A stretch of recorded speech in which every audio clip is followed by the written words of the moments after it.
Puji dan syukur senantiasa dan tidak pernah bosan-bosannya kita panjatkan kehadiran Sang Maha Pencipta Allah Subhanahu wa Ta'ala, yang mana dengan limpahan karunia-Nya, rahmat-Nya, hidayah-Nya, serta anugerah-Nya kepada kita semua, kita kembali masih diberi kesempatan, kesehatan, dan usia panjang oleh Allah untuk sama-sama dan senantiasa mengabdikan diri kita di jalannya dengan menjalankan segala perintahnya dan menjauhi semua larangannya. Salawat diri salam juga tidak pernah lupa pula kita haturkan kepada junjungan alam Nabi besar Muhammad sallallahu alaihi wasallam, di mana beliau telah bersabda dalam sebuah hadis, "Man salaka tariqan yaltamisu fihi ilman sahalallahu lahu bihi tariqan ilal jannah." Barang siapa yang meniti satu jalan untuk menuntut ilmu agama Allah, maka niscaya Allah Subhanahu wa Ta'ala mudahkan baginya jalan menuju ke surganya Allah. Bapak Ibu kaum muslimin dan muslimat jamaah salat maghrib dan isya yang dimuliakan oleh Allah, mari pada kesempatan malam yang mulia ini, sambil kembali kita niat iktikaf di rumah Allah, mari sama-sama kita kembali melanjutkan pengajian tasawuf kita dengan kitab Ihya Ulumuddin karya Hujjatul Islam Imam Abu Hamid Muhammad bin Ahmad Al-Ghazali Al-Tusi Asy-Syafi'i rahimahullahu ta'ala anhu. Dan insyaallah pada kesempatan malam ini kita kembali akan melanjutkan bacaan kita dengan ciri daripada ulamaul akhirah yang keempat di dalam kitab Ihya, ayyakuna aksaru ihtimamihi bi'ilmil batini wa muraqabatil qalbi. Para ulamaul akhirah ini senantiasa perhatiannya itu tertuju untuk mempelajari dan mengamalkan ilmu batin, ilmu yang membersihkan diri dan jiwa, wa muraqabatil qalbi, dan selalu menjaga kalbunya itu untuk senantiasa ingat kepada Allah Subhanahu wa Ta'ala. Jadi mereka hidup di dunia tapi tidak melekat dengan segala kepentingan dunia. Fokus hidup mereka bukan untuk mengejar dunia. Dunia itu dicari hanya dalam rangka memenuhi apa yang Allah perintahkan di dalam firman-Nya, wabtaghi fima ataqallahu darul akhirata wa la tansa nasibaka minad dunya. Kita disuruh fokus sama Allah, cari keridhaan dari Allah terhadap kebahagiaan kita dalam kehidupan akhirat. Namun kata Allah di dalam ayat itu, wala tansa nasibaka minad dunya, tapi jangan lupa kamu masih hidup di dunia yang punya banyak keperluan, yang punya banyak kebutuhan. Maka carilah dunia itu hanya untuk sekedar memenuhi keperluan dan kebutuhan dalam kehidupan kita. Bapak Ibu yang dimuliakan oleh Allah, pada pertemuan yang lalu kita sudah membaca keterangan yang disampaikan oleh Imam Ali bin Abi Thalib radhiyallahu an mengenai ciri daripada ulamaul akhirah. Dengan panjang lebar Imam Ali bin Abi Thalib radhiyallahu an menyampaikan kepada kita, ya, para ulamaul akhirah itu, atau kata beliau di awal maqalahnya, al-qulubu aw'iyatun wa khairu aw'ahuha, kalbunya manusia sebagai tempat yang paling baik, ya, aw'iyah, al-qulubu aw'iyatun, kalbunya manusia itu wadah dan sebaik-baiknya wadah, yang karena Allah firman-Nya kepada Rasulullah bukan di otaknya Nabi, dan bahkan jauh bukan juga di perutnya Rasulullah, tapi Allah meletakkan wahyunya itu dalam kalbunya Rasulullah. Wa innahu latanzilu rabbil alamin nazala bihi ruhul amin ala qalbika litakuna minal munzirin. Turun wahyu bagi Nabi, begitu juga bagi kita umat, dapat ilham, dapat ta'lim dari Allah. Itu tempatnya bukan di otak ya, tetapi di dalam kalbunya manusia.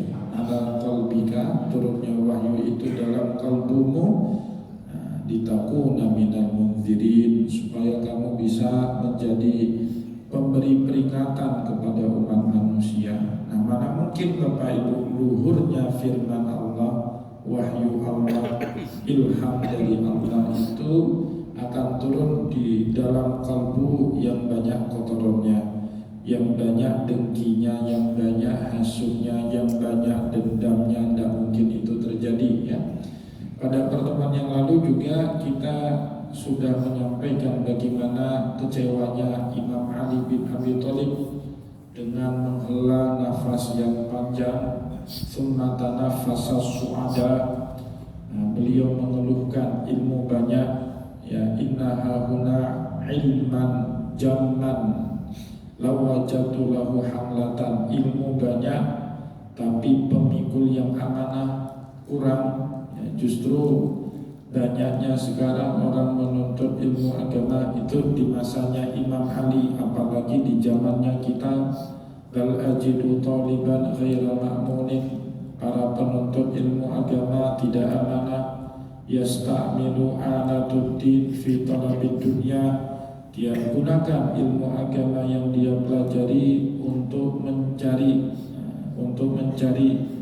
kehidupan dunia ya, untuk kepentingan duniawi semata ya, tidak pernah ingat lagi kepada Allah dan seterusnya ya.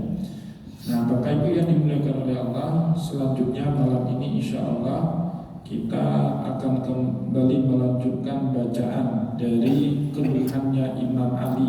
Kalau pada pertemuan yang lalu beliau mengeluh kalau sudah sangat sedikit orang yang amanah dalam memikul agama Allah, maka pada malam ini beliau punya harapan. Jadi orang beriman itu tidak pernah putus berharap ya, selalu optimis dengan harapannya agar Allah Subhanahu wa taala suatu hari melahirkan mujaddid, pembaharu di dalam agama yang terus menyadarkan umat untuk ingat kepada Allah dan hari akhirnya. Itu sabdanya Nabi juga di dalam hadis.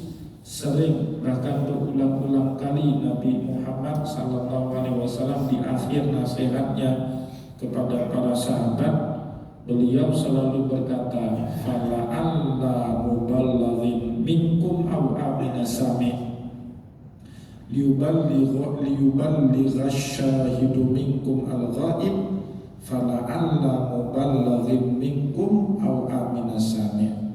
Kalian yang hadir hari ini sampaikan kepada yang tidak hadir, baik tidak hadir yang sezaman dengan kalian atau yang belum lahir, generasi di bawah kalian, sampaikan kata Rasulullah, la'alla muballighin minkum aw aminas sami. Boleh jadi kelak ada orang setelah generasi kalian lebih memahami terhadap apa yang aku sampaikan ini daripada kalian yang hadir di dalam majelisnya baginda Rasulullah sallallahu alaihi wasallam. Maka hukum menyampaikan dakwah ini wajib sebenarnya Bapak Ibu ya, sehingga para ulama itu punya prinsip nahnu du'at qabla kulli syai'in. Kita ini hakikatnya para pendakwah sebelum menjadi profesi yang kita cita-citakan. Sebelum jadi dosen ya, jadi pendakwah, sebelum jadi PNS jadi pendakwah, sebelum jadi polisi TNI jadi pendakwah, sebelum jadi dokter jadi pendakwah, sebelum jadi pejabat jadi pendakwah. Pendakwah itu bukan artinya naik ke atas mimbar, lakukan, yaitu salah satu sarana dakwah. Dakwah itu intinya ngajak kepada ma'ruf dan menahan orang dari perbuatan mungkar. Itu yang dimaksud sama Allah dalam firman-Nya, kuntum khaira ummatin ukhrijat lin-nasi ta'muruna bil ma'rufi wa tanhauna 'anil munkar. Jadi harus ada komitmen itu pada semua kita ya, agar hujjah agama Allah Subhanahu wa taala itu tetap tegak ila yaumil qiyamah, sampai datangnya hari kiamat. Bapak Ibu yang dimuliakan oleh Allah, pada malam ini kita baca kembali ya harapannya Imam Ali bin Abi Thalib radhiyallahu anhu. Kata beliau, Allahumma, semoga ya Allah, hakadha yamutul ilmu idza mata hamiluh. Begitulah matinya ilmu pada saat pemikul ilmu itu mati. Itu kan sesuai dengan sabdanya Nabi, innallaha la yaqbidul ilma intiza'an yantazi'uhu min ibadihi. Allah Subhanahu wa ta'ala tidak pernah ujuk-ujuk menarik ilmu dari satu umat seketika itu juga. Walakinna yaqbidul ilma biqabdil ulama. Ilmu itu ditarik sama Allah dengan dimatikan pemikulnya ilmu. Siapa itu pemikulnya ilmu? Para ulama. Hatta idza lam yabqa aliman, sehingga saat di suatu masyarakat sudah tidak ada lagi orang alim, ittakhadhan nasu ru'asan juhalan, maka manusia akan mengangkat pemimpin-pemimpinnya yang bodoh. Karena masyarakat bingung Bapak Ibu, bimbang dia, terombang-ambing, tidak ada lagi yang menuntun seperti apa pemimpin yang harus kita pilih sesuai dengan perintah Allah dan tuntunannya Rasulullah. Terombang-ambing seperti kejadian di tengah masyarakat kita sekarang, terombang-ambing ya, umat. Akhirnya masyarakat umat mengambil jalan pintas, bersikap pragmatis, yang mana yang bayaran yang paling gede itu yang aku pilih. Itu kan. Karena sudah hilang kepercayaannya kepada orang yang ditokohkan sebagai ulama, persis seperti yang dikhawatirkan oleh Nabi di dalam sabdanya tadi, hatta idza lam yabqa aliman ittakhadhan nasu ru'asan juhalan, sehingga kalau tidak lagi ada sisa orang alim, manusia akan mengangkat pemimpin-pemimpin yang bodoh. Fasa'alu, tentu masyarakat bertanya masalah hidupnya itu bukan kepada sesama masyarakat, cari solusi kan kepada pemimpin.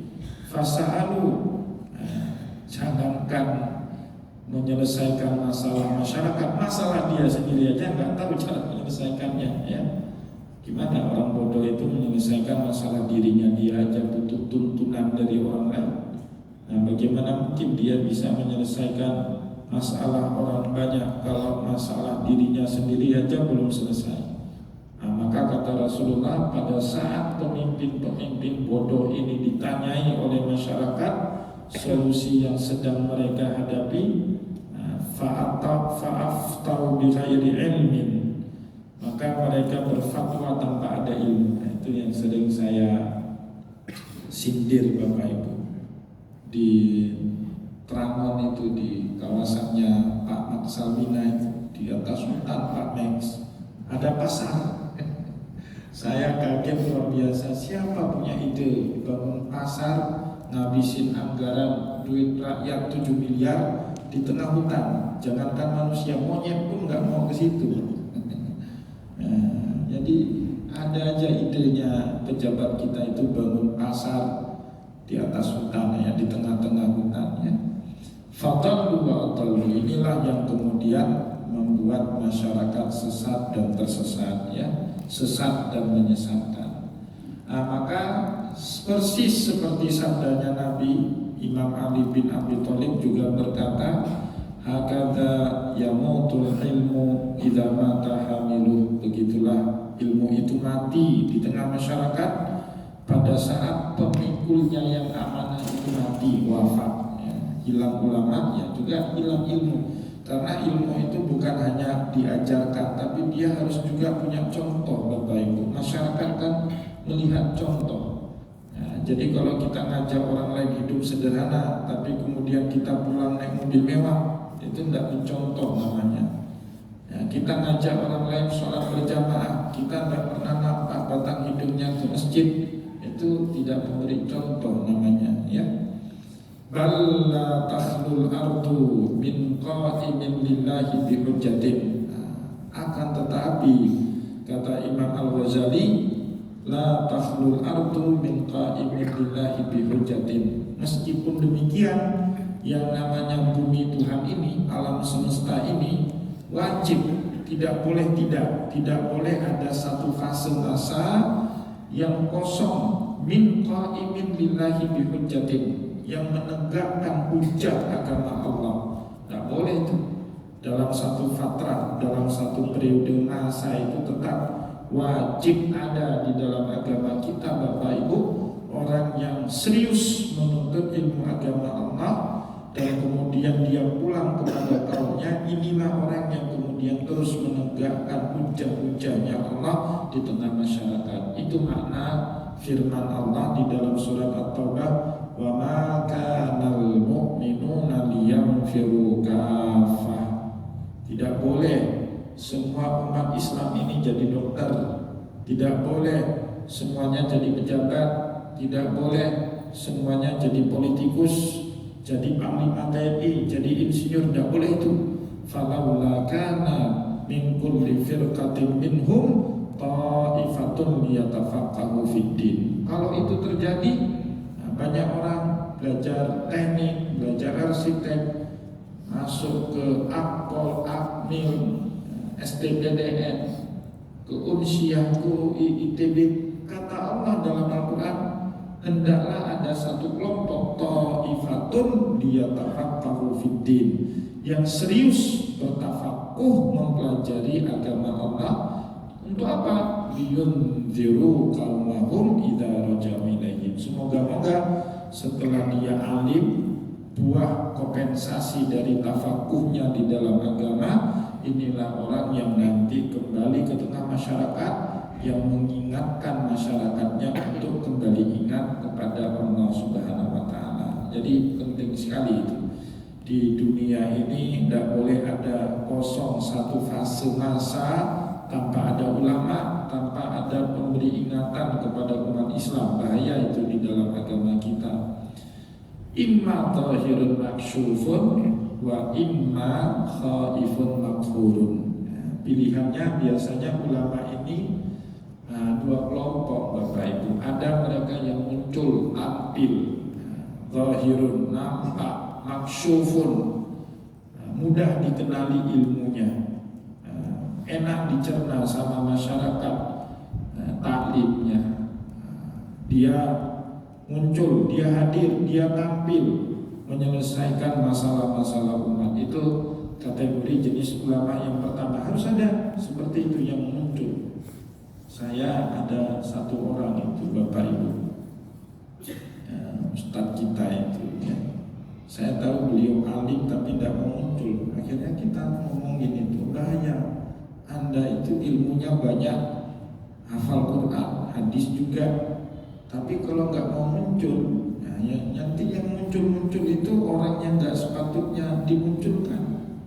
Mereka yang membimbing umat bukan ke jalan yang benar, ke jalan yang salah, akhirnya jadi mau. Akhirnya beliau jadi mau. Ya. Ada tipikal seperti itu. Zahirun maksyufun, hadir tampil di tengah-tengah umat untuk mengarahkan umat ke jalan yang benar seperti yang diinginkan oleh Allah dan dituntun oleh Rasulullah. Wa imma khaifun makhurun. Tapi kita tidak bisa nafikan, Bapak Ibu, memang ada sebagian ulama itu yang senangnya menyembunyikan diri. Ada juga nggak mau muncul, duduk di masjid, zikir. Kalau ada yang bertanya baru dijawab. Nah, kalau nggak ada yang tanya, nggak jawab-jawab, nggak mau tampil, ya lebih senang beribadah, berzikir. menekuni ilmu, ada juga yang tipikalnya seperti itu. Dua-duanya kita hormati sebagai pakunya umat, lambang umat.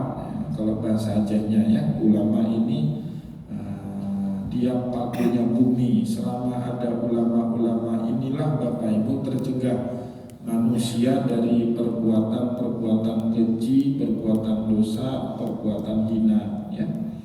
Bapak Ibu kaum muslimin dan muslimat jamaah pengajian yang dimuliakan oleh Allah. Jadi kategorinya dua, tahirun tampil muncul, ada khaifun makhurun menyembunyikan diri, makhurun pasrah dia kepada segala macam ketentuan Allah. Maka sering itu para ulama misalnya ya, kitab di dalam kitab Ithafus Sadatul Muttaqin, kitab yang menjelaskan isi kandungan kitab Ihya. Jadi kitab Ihya ini Bapak Ibu diberikan penjelasan panjang lebar oleh Imam Az-Zabidi, diberi judul kitabnya Ithafus Sadatul Muttaqin. Ihya ini 4 jilid. Ithafus Sadatul Muttaqin itu 12 jilid. Kata beliau saat menjelaskan kalimat ini, ulama itu ada yang seperti air hujan. Ini contoh untuk lebih mudah kita pahami jenis ulama pertama, tahirun maksyufun, tampil. Air hujan itu kan kemana-mana dia Pak. Awan hujan sekali di Banda Aceh, besok pindah ke Sabang, besoknya lagi pindah ke Pidijaya, kan gitu awan hujan itu kemana-mana dia tampil. Ada juga seperti air mata air, dia nggak tampil Pak, tapi umat mendatangi dia. Air mata air kan, air mata air itu di situ terus sampai akhir zaman di situ terus. Bapak Ibu kalau mau merasa sejuknya mata harus pergi ke Gajah sana, ya kan? Harus ke sana karena dia nggak ke sini. Jadi jenisnya dua. Ada yang seperti air hujan kemana-mana, ada yang umat harus ke situ. Nah itu yang kedua, khaifun makhurun. Nah, dia menyembunyikan diri, duduk di satu tempat, umat yang mendatangi dia. Dua-duanya ulama yang harus kita hormati ya. Tapi saya punya pikiran nakal, di zaman sekarang ada tipe yang ketiga Pak. Ulama air PDAM, ada tarifnya, naik tarifnya lagi. Tiap tahun naik tarifnya, alasannya kena inflasi. Ada juga model ulama yang ketiga itu bertarif, ada kontrak di atas materai, bahkan sebagian pakai notaris lagi kontrak. Itu ulama akhir zaman, ya, bukan ulama ul akhirah, ulama akhir zaman. Kalau dulu cuma dua itu ya, tahirun maksyufun, khaifun makhurun, air hujan, air mata air. Kalau sekarang ada air PDAM bertarif, ada tagihannya tiap bulan. Bapak Ibu yang dimuliakan oleh Allah, kenapa demikian? Di Allah tabtulu hujjatullahi ta'ala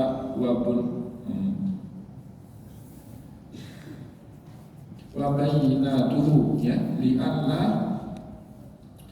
tabtulu hujjatullahi ta'ala wa bayyinatuhu ya, supaya hujjah-hujjahnya Allah yang ia sampaikan di dalam Al-Quran dan hadisnya Rasulullah itu tidak akan pernah berhenti, tidak akan hilang. Dan Allah menyampaikan itu kan di dalam Al-Quran. Jenisnya pembawa risalah itu yang ada dua itu. Ada yang tampil seperti Musa membimbing umat, ada juga yang sembunyi seperti Khidir kan gitu. Kalau hanya satu aja model air hujan, ya nggak ada air mata air, itu pincang hujah-hujahnya Allah. Mesti ada tipikal yang ini dan tipikal yang itu ya. Maka Imam Al-Ghazali mengatakan li'anna tabtula hujjatullahi ta'ala wa bayyinatuhu, supaya tetap tegak hujah-hujahnya Allah di muka bumi ini dan berbagai penjelasan terhadap hujah Allah itu. Wa kam wa aina ulaika humul aqalluna adadan, berapa banyak dan di mana para ulama seperti ini tersisa, jumlahnya sangat sedikit sekali. Apalagi di zaman ini, di zamannya Ali, Bapak Ibu, ya, di zamannya Imam Ali saja kita anggap atau beliau menganggapnya sedikit, apalagi di zaman kita sekarang, ya, zaman akhir, lebih-lebih lagi itu sedikit sekali. Maka beliau mengatakan wakam wa aina, berapa banyak lagi sisa yang model itu. Wa aina, di mana, tunjukkan dia. Ulaika humul aqalluna adadan. Imam Ali meyakini jumlah mereka itu sedikit sekali. Ya, maka kata Allah itu wa ma aktsarun nasi walau harasta bi mu'minin. Ya, yang banyaknya itu bukan orang baik, yang banyaknya orang jahat. Dalam 1000 ada 1 orang baik. Itu sunatullahnya sudah seperti itu. Makin akhir zaman pembandingnya makin timpang itu. Kalau mungkin di zaman Imam Ali 1000 orang jahat, 1 orang alim. Di akhir zaman 1 juta orang jahat, 1 orang alim, ya. Makin dekat akhir, ya makin banyak orang jahat, makin sedikit orang alim. Padahal kata Imam Ali bin Abi Thalib, al-aqdamuna qadran, mereka ini orang yang paling agung nilainya di hadapan Allah, tapi sedikit, tidak banyak. Memang orang baik itu kan supaya dia bernilai, dia nggak boleh banyak. Kayak uang, Pak, banyak beredar, inflasi kan uang. Dulu Bapak Ibu kalau ada sarjana di kampung kita itu KB. Sekarang sarjana di mana-mana pengangguran, terjadi inflasi terhadap sarjana. Ya. Dulu hebat sekali orang sudah S2, S3 itu mempoposinya. Ya, jangankan 1 kampung, 1 kecamatan paling 1 orang yang gelarnya doktor. Sekarang berserak doktor jadi pengangguran. Terjadi inflasi, Pak, terlalu banyak. Nah, maka makin sedikit ulama yang benar ini, makin tinggi nilainya kelak. Ya, kenapa? Dia menjadi asing, ya, menjadi seorang diri. Maka nilainya juga makin tinggi itu di hadapan Allah. Kan ada hadis Nabi itu, ya. Bada'al Islamu ghoriban wa sayamudu ghoriban. Dulu Islam itu dimulai asing, aneh. Orang-orang Quraisy itu menganggap Nabi Muhammad silting, orang gila, tukang sihir. Tapi kata Nabi di akhir zaman nanti wa sayamudu ghoriban, orang yang berpegang teguh kepada agama itu juga dianggap aneh. Coba Bapak Ibu main politik sekarang, kalau nggak pakai duit aneh, PKI itu, katakan sama masyarakat. Tapi pakai uang itu dianggap lumrah sama masyarakat, pasti terpilih. Tapi jangan sedih bagi orang yang dianggap aneh itu. Kata Nabi memuji mereka, fatuba lil ghuraba, beruntung Anda kalau di akhir zaman itu dianggap orang aneh. Cita-cita mau menjadi cita-cita mau menjadi tokoh politik yang bisa mengubah masyarakat, tapi tidak mau main uang, dianggap aneh dalam komunitas politik. Tapi Anda harus bersyukur karena disanjung puji sama Rasulullah. Beruntung Anda kalau di saat itu dianggap aneh. Fatuba lil ghuraba. Karena yang aneh itu, Pak, dia tidak banyak. Makin aneh kita, dalam tanda positif, ya, dalam tanda kutip aneh. Jangan kencingin sumur Zam-Zam, itu aneh juga, Pak. Maka kata Imam Ali, ya, dalam makalah yang lain, fatabulu ma'u Zam-Zam atau bi'ra Zam-Zam fatu'raf. Kalau mau mudah terkenal, gampang sekali. Buat yang aneh, salah satunya kencingin sumur Zam-Zam. Jangan kencingin sumur Zam-Zam, Pak, kencingin aja ini masjid. Langsung Bapak Ibu terkenal seluruh Banda Aceh besok, ya. Tapi bukan aneh dalam makna itu yang kita maksud, ya. Aneh, dia langka, ya, barang yang langka itu dikejar-kejar oleh banyak orang, maka nilainya makin tinggi. Itu yang dimaksud oleh Imam Ali bin Abi Thalib. Para ulama akhirah ini makin dekat akhir zaman, dia makin sedikit. Ulaika humul aqalluna adadan, jumlahnya makin sedikit. Tapi al-aqdamuna qadran, nilai mereka di mata Allah itu makin tinggi. Kok bisa dia tetap istiqomah di tengah masyarakat edan? Itu kok bisa itu? Di tengah masyarakat gila dengan dunia, di tengah masyarakat gila dengan jabatan, ini orang kok bisa istiqamah? Nah, maka dia aqdamuna qadran, menjadi orang yang makin mulia dalam pandangan Allah Subhanahu wa taala. A'yunuhum mafqudatun. Nah, tapi makin dekat akhir kita makin jarang melihat orang seperti ini. A'yunuhum mafqudatun, dia hilang dari pelupuk mata kita ya. Wa amsaluhum fil qulubi mawjudatun. Tetapi bayangan sosok ideal seperti nabi, ulama salafus saleh itu selalu ada di dalam kalbunya kita orang beriman. Bapak Ibu kan selalu mencita-citakan tokoh ideal. Kita selalu berharap suatu hari nanti ada pemimpin yang ideal yang bisa mengarahkan kita. Itu kan cita-cita yang selalu wujud Bapak Ibu di dalam diri kita itu. Nah, maka kata Imam Al-Ghazali, wa amsaluhum fil qulubi mawjudatun. Bayangan tokoh ideal. Nah, kalau bahasa tasawufnya insanun kamil. Terjemahannya manusia paripurna itu terus terngiang-ngiang Bapak Ibu. Bahkan kita mulai jadi berharap itu adalah anak kita, kan gitu. Dan salah itu harapan. Jangankan kita, Ibrahim aja minta anaknya menjadi orang yang lebih baik dari dia, maka minta Ismail diangkat jadi nabi, minta juga Ishak diangkat jadi nabi kan. Amsaluhum fil qulubi mawjudatun. Ya, bayangan orang-orang soleh itu selalu melekat di dalam, selalu ada, selalu wujud di dalam kalbunya orang beriman. Yahfadullahu ta'ala bihim hujjatuhu hatta yuwaddi'uha nadara'ahum. Allah Subhanahu wa taala akan menjaga hujah-hujahnya di muka bumi melalui perantara insan kamil ini, manusia paripurna ini, hatta yuwaddi'uha nadara'ahum, sehingga manusia paripurna ini menitipkan yuwaddi'uha. Dalam syariat itu ada namanya wadi'ah. Wadi'ah itu nitip barang, nitip harta sama orang. Bapak Ibu keluar daerah, rumah kosong, nitip kunci rumah untuk dilihat sama tetangga di depan rumah, itu namanya wadi'ah. Nah, ilmu itu juga seperti itu. Ulama sekarang bertugas mendidik anak muda supaya inilah yang akan membimbing umat di suatu zaman kelak. Itu penting sekali.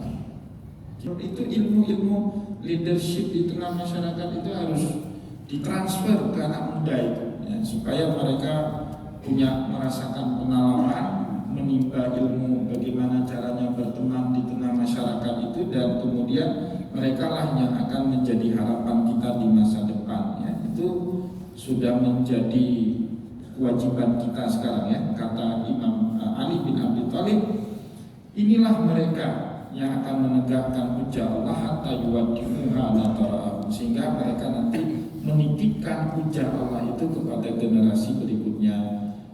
Wa yazra'una wa yuzarri'uha fi qulubi asbahihim, dan merekalah yang akan menanamkan hujah-hujah Allah itu dalam kalbu orang yang sefrekuensi dengan dirinya mereka. Jadi kalau nggak sefrekuensi itu juga susah ya.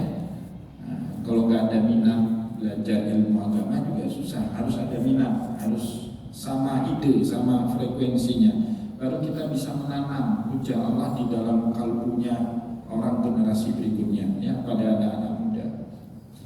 Wa hajama bihimul ilmu ala haqiqatil amri. Nah, mereka lah nanti yang akan membimbing ilmu dengan hakikat perintah Allah yang sesungguhnya, bukan seperti yang tertulis, bukan seperti ayat yang tersurat, bukan seperti hadis yang tersurat, tetapi seperti ayat dan hadis yang tersirat. Jadi membaca siratan-siratan makna dari kalam Allah itu butuh ilmu ahwal Bapak Ibu ya. Bagaimana para ulama dulu ya, ada ayat tapi mereka bisa menemukan inspirasi yang gak dipikirkan oleh orang terdahulu. Perintah untuk boleh ngambil ghanimah itu jelas dalam Al-Quran. Perintahnya ada itu. Fakulu mimma ghanimtum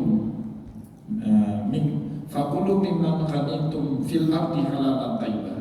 Silakan makan dari harta ghanimah yang kalian peroleh setelah kalian memenangkan peperangan sebagai pendapatan yang halal dan baik. Firman Allah itu. Bahkan Allah juga berkata di dalam ayat yang lain, wa'lamu annama ghanimtum fa anna lillahi khumsah. Harta ghanimah yang kalian peroleh itu 1/5-nya buat Allah, 4/5-nya bagi kepada prajurit yang ikut perang. Tetapi Umar bin Khattab, Bapak Ibu, saat beliau jadi khalifah, dia bekukan harta ghanimah. Marah para sahabat itu sama Allah. Capek-capek jihad, kami nggak dikasihkan hak kami dari harta ghanimah. Semuanya demo, menggugat keputusan kebijakan Umar bin Khattab yang membukukan harta ghanimah, dan dikasih, nggak dibagi.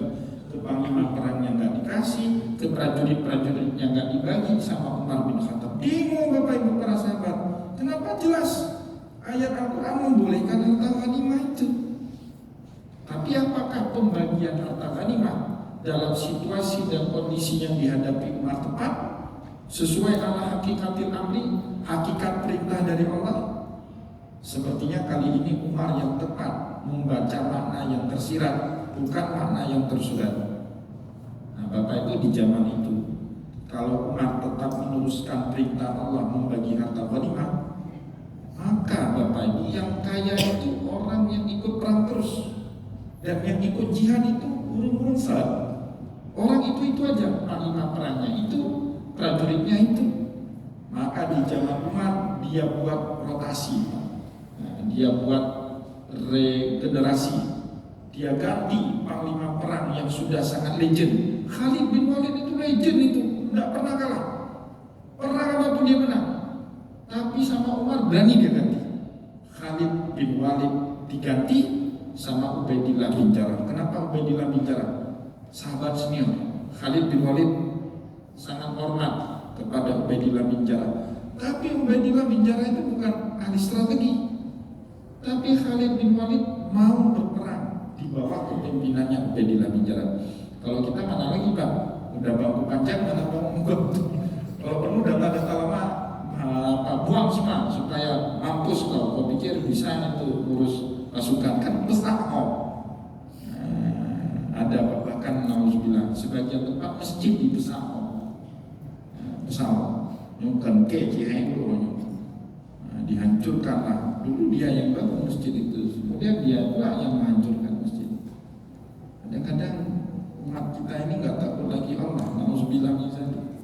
Ya, jadi kalau itu terus, Pak, maka Khalid bin Walid akan kaya raya.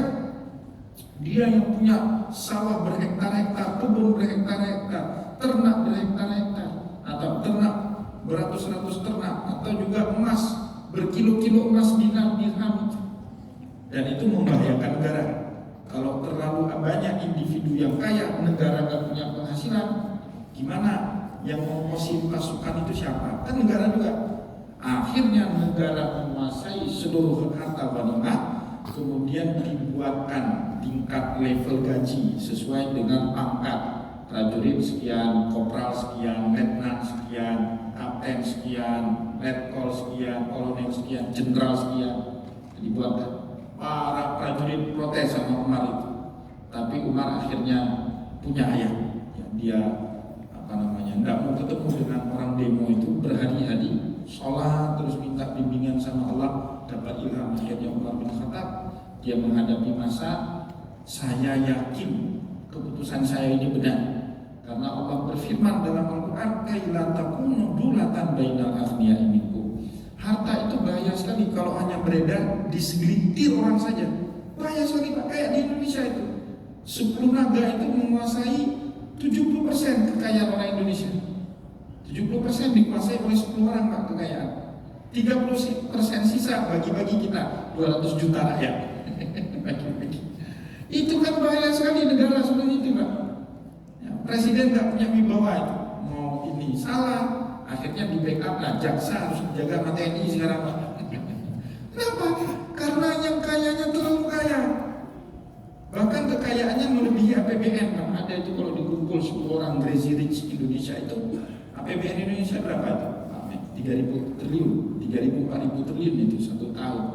Kekayaan 10 orang itu, Pak, bahkan 10 kali lipat dari APBN-nya Indonesia kalau dikumpul itu. Bahaya itu negara. Umar berijtihad. Nah, itu ilmu yang sesungguhnya, bukan ilmu hafalan. Maka Bapak Ibu jangan mudah suudzon dengan para ulama yang mengkritik para penghafal Al-Quran itu taunya hafal aja, tapi tidak memaham Al-Quran. Itu bahaya itu. Saya juga mendapati banyak Bapak Ibu para penghafal Al-Quran itu hafal Al-Quran, kita tanya ini itu tidak tahu dia. Itu bahaya itu, sangat bahaya. Karena esensi Al-Quran itu pemahaman, bukan hafalan. Penting hafalan, tapi jauh lebih penting lagi pemahaman dari hafalan itu. Nah, itu Bapak Ibu yang dimuliakan oleh Allah, yang dimaksud oleh Imam Ali bin Abi Thalib, wa hajama bihimul ilmu ala hakikatil amri. Mereka inilah ulama akhirat, inilah yang akan mengajarkan ilmu kepada umat ala hakikatil amri, dengan hakikat sesungguhnya, bukan hanya dengan makna yang tersurat, tetapi juga bukan hanya dengan kalimat yang tersurat, tapi juga dengan makna yang tersirat. Dan itu fungsi utama daripada ulama akhirat.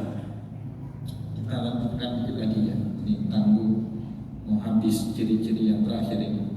Fabashiru ruhal yakin, atau ini panjang, takutnya udah selesai malam ini ya. Kita cukupkan aja dulu bacaan kita pada kesempatan malam ini. Insyaallah pada pertemuan yang akan datang kita kembali akan melanjutkan ya penjelasan dari Imam Ali bin Abi Thalib yang menurut kita ini masih relevan lah dengan keadaan di zaman kita sekarang. Moga-moga apa yang sudah kita baca tadi bermanfaat